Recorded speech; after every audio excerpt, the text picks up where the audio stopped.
Shalom à tous, que la paix et la grâce de notre Seigneur Jésus vous soient multipliées en abondance. Ce matin, je vais partager une histoire biblique que vous connaissez très bien. Il s'agit de Jésus et ses disciples qui allaient de l'autre côté du rivage dans le livre de Marc, chapitre 4, à partir du verset 35. Voilà, donc Jésus leur a dit, allons de l'autre bord. Mais chemin faisant, Jésus s'est endormi dans la barque et puis un vent violent s'est levé. Un vent violent s'est levé, des tourbillons ont commencé à saisir le bateau, de l'eau entrer dans le bateau, c'est-à-dire le bateau prenait de l'eau et le bateau chavirait. Mais cependant, le Seigneur Jésus est en train de dormir. Les apôtres ont dit, Seigneur, réveille-toi, ne vois-tu pas que nous sommes en train de mourir? Et là, maintenant, nous sommes à partir du verset 39 de ce Marc, chapitre 4. Et il est écrit, s'étant réveillé, il menaça le vent et dit à la mer, silence, tais-toi.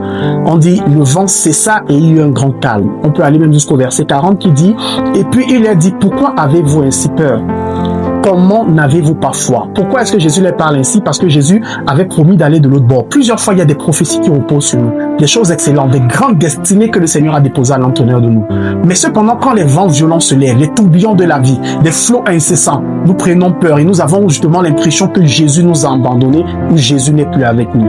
Mais cependant, le fait que Jésus soit dans ta barque ne veut pas dire que tu n'auras pas d'épreuves, ne veut pas dire que tu n'auras pas de l'eau qui entrera dans ta barque, ne veut pas dire que les tourbillons ne se lèveront pas. Mais ça te rassure que l'eau ou bien le bateau ne se coulera pas. Ta barque peut prendre de l'eau, mais ta barque ne s'écroulera pas. Que le Seigneur te bénisse et que cette parole soit pour toi une parole prophétique. Shalom et bénédiction.